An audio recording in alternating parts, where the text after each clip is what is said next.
আসসালামু আলাইকুম। তুরাগ নদী নিয়ে উপন্যাস লেখা শুরু হয়েছে আওয়ামী লীগের।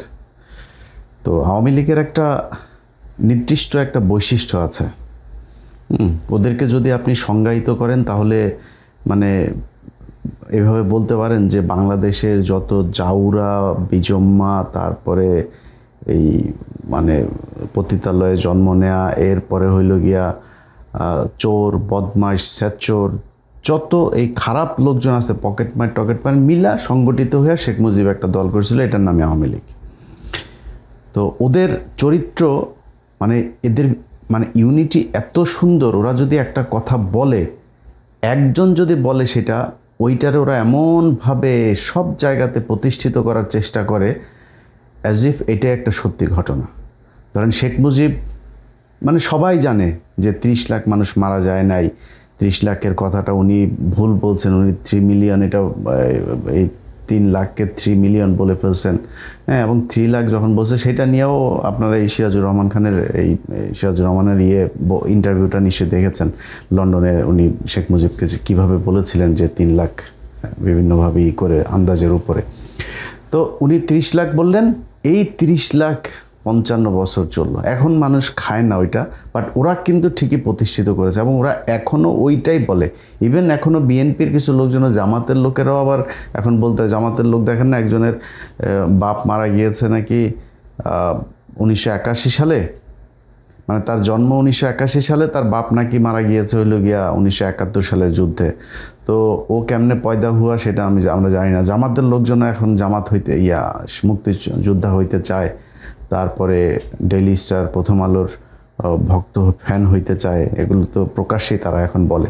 তো এরকম বাংলাদেশের রাজনীতিবিদ এই জাউরাগুলির ভেতরেও ধরেন আছে একটা, ওই ধরনের একটা টেন্ডেন্সি কাজ করে। 30 লাখ 2 লাখ। আমি 2 দিন আগে সরকারের এক প্রতিমন্ত্রীকে বললাম যে ভাই, আপনারা একটা কাজ করেন, এই মুক্তিযুদ্ধের যে আছে, যেই সংখ্যাটা আছে, আমরাও চাই যে জেনুইন কারা মুক্তিযোদ্ধা ছিল, কতজন মুক্তিযোদ্ধা ছিল আসলে, সেটা 10,000 20,000 যেইটাই হোক, সেই সংখ্যাটা কত এবং কারা সেই মুক্তিযোদ্ধা আমরা সেটা জানতে চাই। কতজন মানুষ শহীদ হয়েছেন আসলেই, সেটা আমরা জানতে চাই। তখন সে বলল, ভাই দেখেন, এটা আমরা চেয়েছিলাম, কিন্তু আমাদের দলের ভেতরে অনেক হিসাব নিকাশ করে তারপরে যেটা বের হলো যে আমাদের এটাতে কোনো বেনিফিট নাই, বরং এটা করলে আমাদেরকে নিয়েই বিতর্ক তৈরি হবে। কিন্তু আমরা ভাই জানি যে ঘটনাটা যে সত্যি না, করবে না। তার মানে এই সরকারও এটা করবে না। এই সরকার যদি না করে, আর ভবিষ্যতে এটা করার মানে কোনো সুযোগ নেই। সামনে যদি জামাত ইসলাম ক্ষমতায় আসে, জামাত ইসলাম যদি এই মুক্তিযুদ্ধ নিয়ে কোনো কিছু করে, এটা কেউ খাবে নাকি? কেউই সেটা বিশ্বাস করবে না বা গ্রহণযোগ্য হবে না। যে কারণে বিএনপির হাতে সুযোগ ছিল এবং আজ থেকে 10 বছর 5 বছর পরে মুক্তিযোদ্ধারা কেউই বেঁচে থাকবে না। কারণ 1971 সাল থেকে ধরেন অলরেডি প্রায় এদিকে 30 এদিকে 60 বছর, 10 বছর পরে থাকবে না বেশিরভাগই। যে কারণে আমরা চেয়েছিলাম যে এইবার হবে কি না, তো এবার হচ্ছে না। অতএব আমাদের এই যে মিথ্যা কথাটা ওর বাপ শিখিয়ে দিয়ে গিয়েছে, সেই মিথ্যা কথাটা বিএনপি, জামাত, সাধারণ মানুষ সবাই ওইটাই বলছে। এবং এই যে আজকে দেখেন কত বদমাইশ জাউরা হইলে পারে একটা মানুষ আওয়ামী লীগ করতে পারে। ওরা কথা বলে এখন পুলিশ হত্যার বিচার করবে ওরা।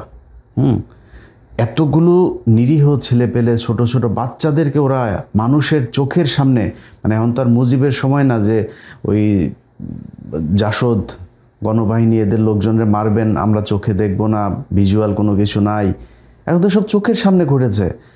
পৃথিবীর সবচাইতে বড় সংস্থা সে জাতিসংঘ তাদের প্রতিবেদনে বলেছে যে তারা এই এতগুলো মানুষ মানে তারা 1400 জনের তালিকা করেছে, যদিও সেটার সংখ্যা আরও কিছু বেশি। তো আমরা ধরে নিচ্ছি অ্যাভারেজ ধরেন 2200 মানুষ মারা গিয়েছে। ওরা আছে আপনার ওই পুলিশ হত্যার নাকি ওরা বিচার করবে। এখন ওরা হুমকি দেওয়া যায়, আরে বেটা, তোর বাপেরা যেই কয়টা দেশে থাকে, এই কয়টাই বাপ টাপ ডাইকা, দুলাভাই ডাইকা, কেউ বিএনপিতে, কেউ জামাতে, কেউ বিভিন্ন পার্টিতে ছুটাছুটি করছে। ওরা হুমকে দেয়, আবার আমরা বিচার করব, আবার আমরা এই করব, এইটা করলে ওইটা করে ফেলবো, এই সিরে ফেলবো, ওই সিরে ফেলবো, ওরা হুমকি দেয়। বেটা মনে কর তুরাগের যে ঘটনা, তুরাগে তোদের 3 জনকে বা 7 জনকে এই সরকার গুম করেছে, একটু এখন মানে আপাতত ধরে নেয়। তো যদি করে থাকে, তোরা এটা নিয়ে যে এত চিল্লাপাল্লা করতেছিস, বিচার তো হওয়ার দরকার ওই থানার ওসির, যে এরা এলাকাতে ছিল কিভাবে এতদিন, ওদের ধরে নাই কেন? ওই নাকি ওইখানকার একটা নাকি আবার এই গত সপ্তাহে সে আওয়ামী লীগের প্রতিষ্ঠাবার্ষিকীর ভিডিও টিডিও শেয়ার করেছে, বিভিন্ন সময় সে এইসব ভিডিও টিডিও শেয়ার করে, আবার মিছিলে যায়। ওই এলাকার ওসিরে ধরার দরকার, ওরা ছিল কেমনে এলাকায় এতদিন, ধরে নাই কেন? আর এই মারা টারার ঘটনা যদি তোদেরকে বলা হয়, তোরা যে এখন ফেসবুকে বিদেশে বসে বসে তারপরে এই যে যারা যারা বলিস, তোরা যেই কাজগুলো করে আসছিস, এর এর চাইতে খারাপ কোনো কাজ কি পৃথিবীর কোনো সরকার করতে পারবে? মনে কর বিএনপি এখন চুরি করছে, তোরা আসছিস বিএনপি চুরি করে সারা দিন যদি বলিস, তোদের এটা কাউন্টেবল হবে? কারণ তোরা যে পরিমাণে চুরি করছিস, পৃথিবীর কেউই চুরি করতে পারবে না।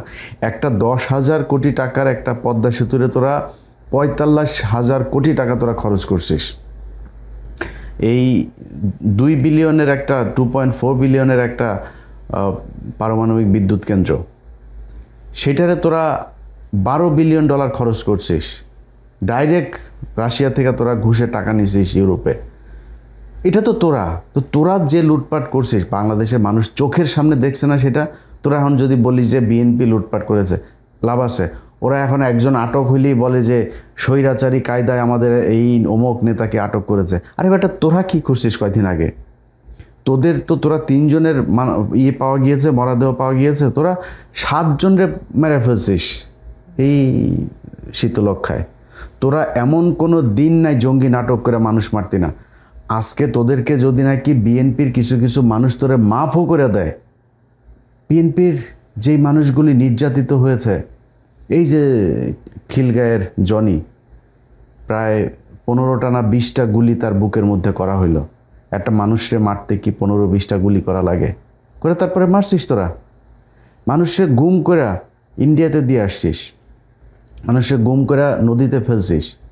আজ পর্যন্ত চৌধুরী আলম সহ অনেক, ইলিয়াস আলিয়া, অনেক, প্রায় 400-500 মানুষের খোঁজ নাই, কোথায় তারা? তোরা তো সেটা, এই জুলাই বিপ্লব না হইলে এখনও পর্যন্ত আয়নাঘর থাকতো ক্যান্টনমেন্টের ভেতরে। তো এই বিএনপির এই মানুষগুলো, জামাত ইসলামের এই মানুষগুলো হয় নাই? সবাই কি আর শফিক ভাইয়ের মতো কি আর মাফ করে দিবে? দিল দয়ালু না তো সবাই, যে আমরা ক্ষমা করে দিলাম একদম, এরকম ক্ষমা তো হবে না। কারণ যার পরিবারের মানুষ গুম হয়েছে, যার পরিবারের মানুষ খুন হয়েছে, যে জেল খেটেছে, যে রিমান্ডে গিয়েছে, যে কষ্ট সহ্য করেছে, সবাই তো আর এই বিএনপি জামাতের লোকজনের মতো টাকা পয়সা পায়া তারপরে সব কিছু ভুলে যাবে না। সবাই ভুলেও নাই। তো তাদের ক্ষোভ আছে না? তোর সাহস কত তুই এখন আবার বাংলাদেশে বসে রাজনীতি করিস? সরকার যদি ঘোষণাও দেয়, তুই রাজনীতি করতে পারবি এই দেশে? যা করছিস গেল 15 বছরে, পৃথিবীর ইতিহাসে এমন কোনো অপকর্ম নাই, এমন কোনো নৃশংসতা, নির্মমতা নাই যেটা তোরা করিস নাই। এখন তোরা আবার আসছিস এটাই করতে। এখন সারাটা দিন, গত 2টা দিন ধরে দেখলাম তারা একটাই কথা, তুরাগে তাদের নাকি পাছা লাল হয়ে গেছে, পোলাপান। আবার দেখলাম নানান ধরনের মিমটিম বানায় টানায় এগুলো ইয়ারকি ফাজলামি করতেছে তাদেরকে নিয়ে। তো এইগুলি তো তোদেরকে ফাজলামির পর্যায়ে নিয়ে গেছিস তোরা। কারণ তোরা যা যা করছিস ওর পরে আর তোরা কারোর কাছে যা বিচার দিবি, গুমের বিচার দিবি। তোদের আব্বা প্রথম গুম করে গিয়েছে এই জহির রায়হান। তোদের আব্বা প্রথম ক্রস ফায়ার দিয়ে গিয়েছে সিরাজ শিকদারে। তোদের আব্বা প্রথম ভোট চুরি করে গিয়েছে 73-এ। তোদের আব্বা প্রথম লুটপাট করে 1974 সালে দুর্ভিক্ষ করে বাংলাদেশে 4.5 লাখ মানুষকে তোরা মেরে ফেলেছিস। তোরা রাজনৈতিক হত্যাকাণ্ড শুরু করেছিস, জাসদের 15,000 মানুষকে তোরা হত্যা। তোর বাপ যত জাউরামি আছে বাংলাদেশে, সব জাউরামির হোতা হইল গিয়া তোর বাপ শিখিয়ে দিয়ে গেছে। এই বাংলাদেশের 1971 সালে স্বাধীনতার পরে তোর বাপের যেভাবে মানুষ ভালোবাসা দিয়ে, সাপোর্ট দিয়ে তারপরে একটা ক্ষমতায় বসিয়েছিল, তোর বাপের সব কিছু করার ক্ষমতা ছিল, কিন্তু তোর বাপ জাউরামি আর লুচ্চামু ছাড়া কিচ্ছু করে নেই। সেই ধারাবাহিকতাই বাংলাদেশে 55টা বছর চলেছে। মনে করেছিলাম এবার হবে। ইউনূস শালায়ও সব কিছু ঝাউরামি করে দিয়ে গেছে। ওর যতগুলি নিয়েছে সব চোর বাটপার, ও নিজেও চুরি করছে, করে দেশটারে করে দিয়েছে। তো এই দেশের ওইখান থেকে কবে বের হবে আমরা জানি না, এখন সরকার যা চলছে এটা তো আপনারা দেখছেনই। আমরা আসলে মানে ভারতের আর আওয়ামী লীগের এই রাজনীতি বাংলাদেশে দেখতে চাই না, এই কারণে বিএনপির খুব বেশি কিছু বলি না।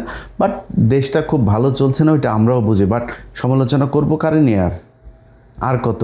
এখন বিএনপিরও যদি না চায়, তাই হু ইজ নেক্সট? আপনি কারে নিয়ে, কে রাজনীতিতে আসবে, কে ক্ষমতায় আসবে? জামাতে ইসলাম তো আকাম একখান করে বসে আছে, ইসলাম লাগাই দিয়ে। এখন আন্তর্জাতিক সাপোর্ট তারা কতটুকু কবে পাবে, কি হবে জানি না, বাট সেটা হইলেও তো বিএনপিকে রাখতেই হবে। কারণ আমাদের সামনে শত্রু হইল গিয়া ভারত আর আওয়ামী লীগ। সো এই দুইটারে যদি আমরা কাউন্টার দিতে চাই, বিএনপি এবং জামায়াতকে আমাদের সমর্থন দিয়া যাইতে হবে। এই দুইটার মধ্যে যেটা তুলনামূলক ভালো সেটারে সাপোর্ট দিয়ে, যেমন আমি মনে করি এই দুই দলের মধ্যে তুলনামূলক জামাতে ইসলাম ভালো, যেই কারণে আমি জামাতে ইসলামরে সাপোর্ট করি। ভোট দিলেও জামাতে ইসলামরেই হয়তো দিব। তো এই হচ্ছে অবস্থা। এখন এই পরিস্থিতির ভেতরে দিয়ে আমাদের যেই আওয়ামী লীগের যেই গত 2-3টা দিন চলছে, এটাতে তারা যেই কাজগুলো করছে, এটাতে আপনারা বিভ্রান্ত হয়েন না।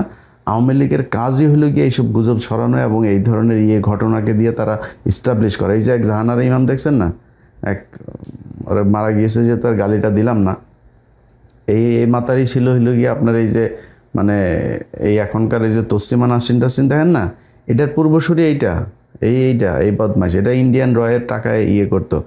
অনেক মানুষজন এখন বিএনপির লোকজন আবার দেখি কেউ কেউ জাহানারা ইমামের ব্যাপারে ওই যে ছাত্র শিবিরের একজন জাকসুর হচ্ছে গিয়ে আপনার সাধারণ সম্পাদক বোধহয়, জিএস বোধহয়। তো জিএস সে একটা কথা বলেছে যে জাহানারা ইমামকে বলেছে জাহান্নামের ইমাম। জাহান্নামের ইমাম কি? জাহান্নামে ওর সেটার মধ্যে কয়টা বাস আছে ঢুকানো, ওইটা এখন যদি আমরা দেখতে পারতাম তাহলে দেখানো যাইতো। আর বিএনপির লোকজন ওরে বেশি প্রীতি দেখেন না। এই জাহানারা ইমামের পুটকি লাল কিন্তু খালেদা জিয়া করে দিয়ে গেছে। এই 1992 সালে এই যে মোহাম্মদ নজরুল ইসলাম, যিনি এখন আপনারা আসিফ নজরুল নামে চিনেন, এই আসিফ নজরুল সহ জাহানারা ইমাম, শাহরিয়ার কবির, এগুলো সব কিন্তু 92-এর সেই মামলার আসামি। খালেদা জিয়া ক্ষমতায় আসার পরপরই ক্ষমতাচ্যুত করার জন্য এই রাজনীতি ইন্ডিয়া এবং আওয়ামী লীগ শুরু করে 71। তারা তখন এই জাহানারা ইমাম তখন এই আওয়ামী লীগের টাকা পয়সা ফান্ড নিয়ে এরপরে সে এই শাহবাগে নেমেছিল, এবং সেটাও সেই রয়েরই প্রজেক্ট, এবং সেই ওইটা দিয়ে বিএনপিকে নানানভাবে খালেদা জিয়া পেদানিও দিয়েছিল, পাঁচার চামড়া লাল করে ফেলছিল সব কয়টার। ওইখানে কিন্তু ওই মামলায় কিন্তু এই জাহানারা ইমাম সহ আসিফ নজরুল, শাহরিয়ার কবির টবিগুলো সব কিন্তু মামলার আসামি। তো অতএব এই টাইপের টুলস দিয়া আওয়ামী লীগ আমাদেরকে চায়, এই ভারত আমাদেরকে চায় শাসন করতে, এবং সেটা তারা খুবই সাকসেসফুলি করেছে এই গেল 55 বছর। আর না, এখান থেকে বের হইতে হবে, এবং ওরা যা যা বলবে, আওয়ামী লীগ যা বলবে ওইটার 180 ডিগ্রি অ্যাঙ্গেলে যায়, তারপরে আপনি দাঁড়াবেন, বুঝবেন যে এটার সম্পূর্ণ বিপরীত কথা। মুক্তিযুদ্ধে যেই ইতিহাস তারা বলে পুরো মিথ্যা কথা। জাহানারা ইমাম থেকে শুরু করে যারে নিয়ে তারা মহান নেতা বানাইছে, মুজিব চোরা সহ সব শালা হইলে গিয়ে বদমাশ। এইটা মাথায় রেখে তারপরে দেশপ্রেম দেখান। ভাই, দেশপ্রেম বাংলাদেশে যদি থাকে, এই দেশের সাধারণ মানুষেরই আছে। আওয়ামী লীগ, বিএনপি টিএনপি এদের চাইতে বাংলাদেশের সাধারণ মানুষের দেশপ্রেম বহুত ভালো। সো এই 71 ওগুলো থেকে বাদ দেন ভাই। দেশ স্বাধীন হয়েছে শেষ, ওই পর্যন্তই। এখন আমাদের যা প্রয়োজন, যার সাথে সম্পর্ক রাখলে আমার লাভ হবে আমি তার সাথে রাখবো, যার সাথে রাখলে লাভ হবে না তার সাথে রাখবো না। That's it. এই দেশের মানুষ ভারতের সাথে যুদ্ধ করার জন্য প্রস্তুত আছে, সমস্যা কোথায়? আপনি সেনাবাহিনীকে শক্তিশালী করেন, আপনাদের কাজ হলো এটা। ভালো থাকেন, আল্লাহ হাফেজ।